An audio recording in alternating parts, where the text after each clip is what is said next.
It's my privilege to welcome you all for the third day of pathology snippets. And the today's topic is neurocutaneous syndromes. Before going into the topic, a brief introduction about myself. I am Dr. Amya Anil Munemane, intern and founder president of BBDMC Quizzing Society. With this, let's mark the third day of pathology snippets. I hope that you have seen the 4 videos before that we have uploaded in the last 2 days. If there are any improvements or any changes, please let us know in the comment section. Let's start with the topic neurocutaneous syndromes.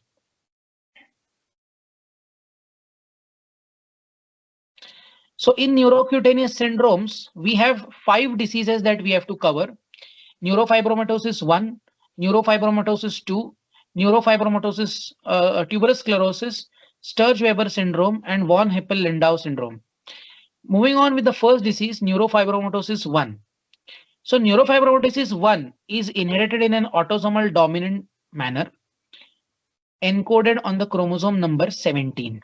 So the clinical features of neurofibromatosis 1 are actually remembered as the ASH criteria. Any two of the following in the ASH criteria, if they are present, it suggests that the disease is neurofibromatosis 1.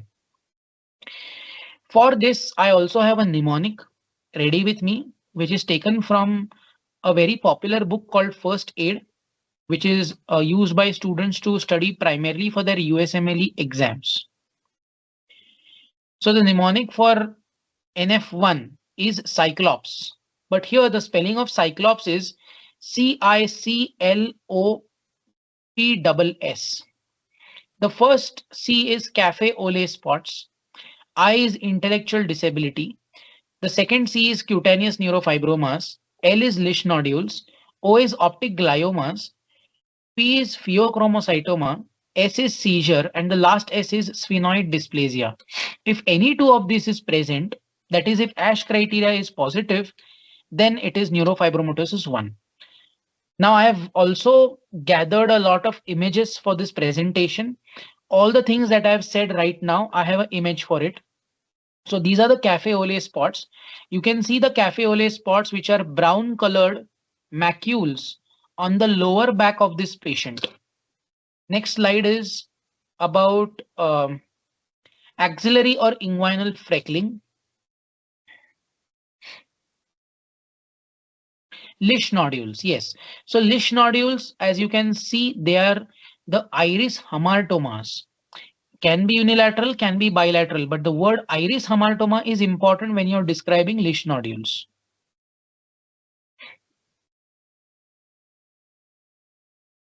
Optic glioma.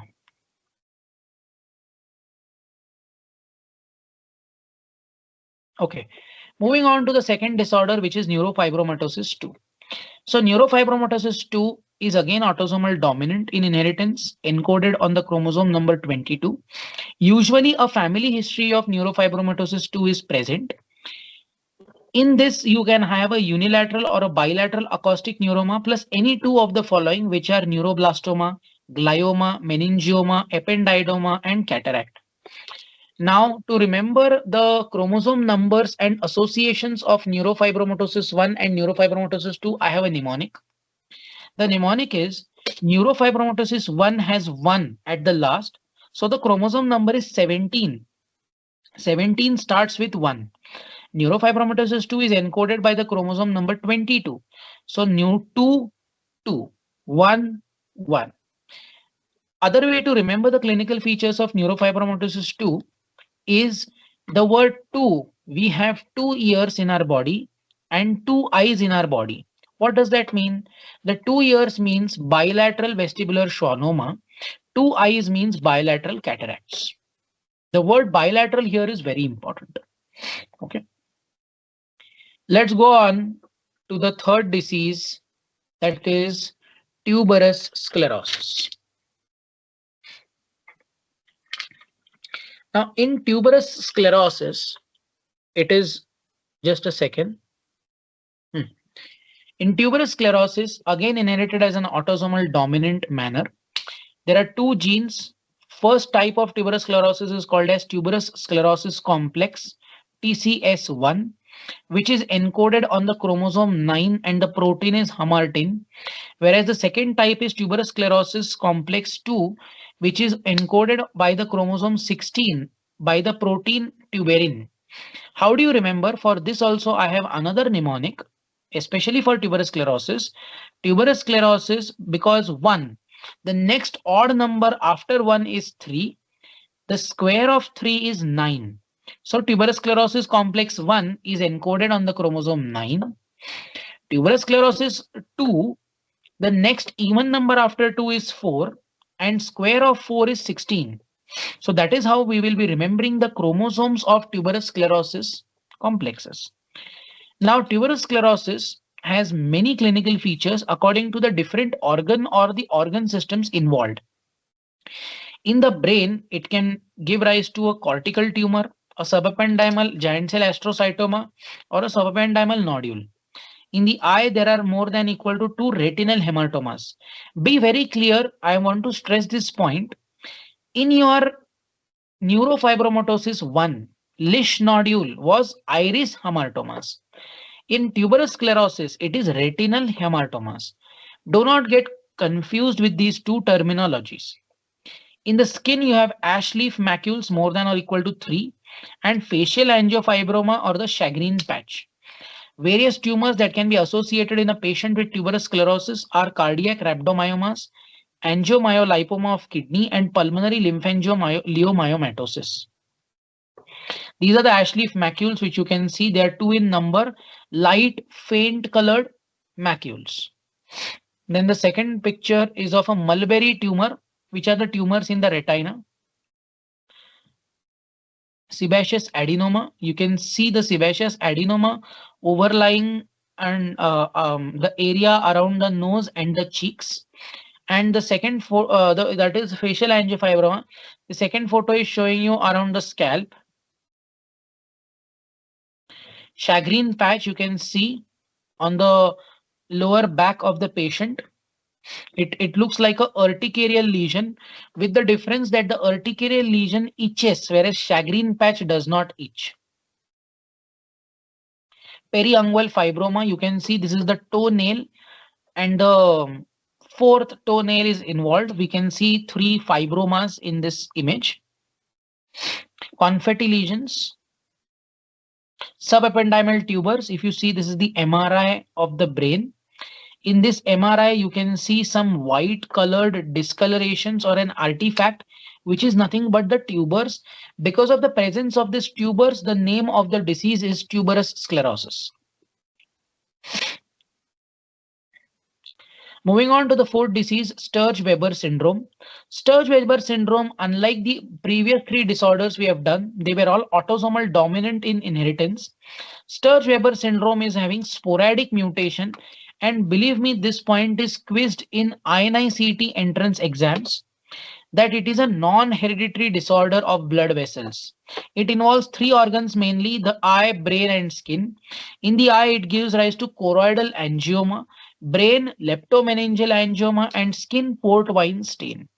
So this is the port wine stain you can see on a baby. It is involving the upper cheek, going right up to the root of nose, up to the forehead and coming down. So that is a port wine stain, which is almost a pathognomic feature of this disease. Then this is a cortical atrophy. If you see this image is showing unilateral cortical atrophy. Okay.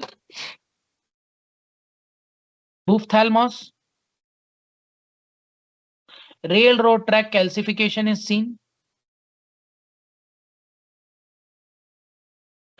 The last disease, von Hippel-Lindau syndrome, is autosomal dominant in inheritance, involving chromosome number 3. Now for here I have a mnemonic.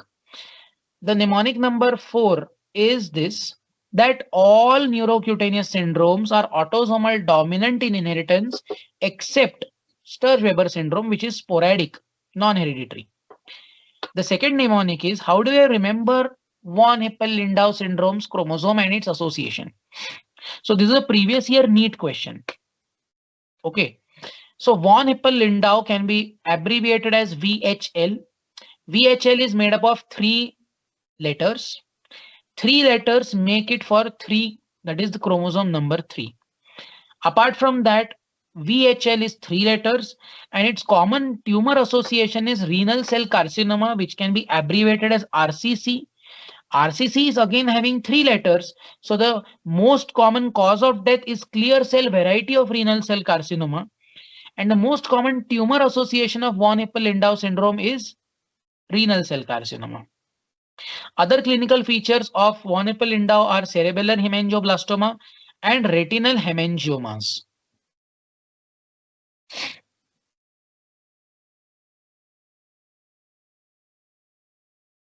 This is a cerebellar hemangioblastoma.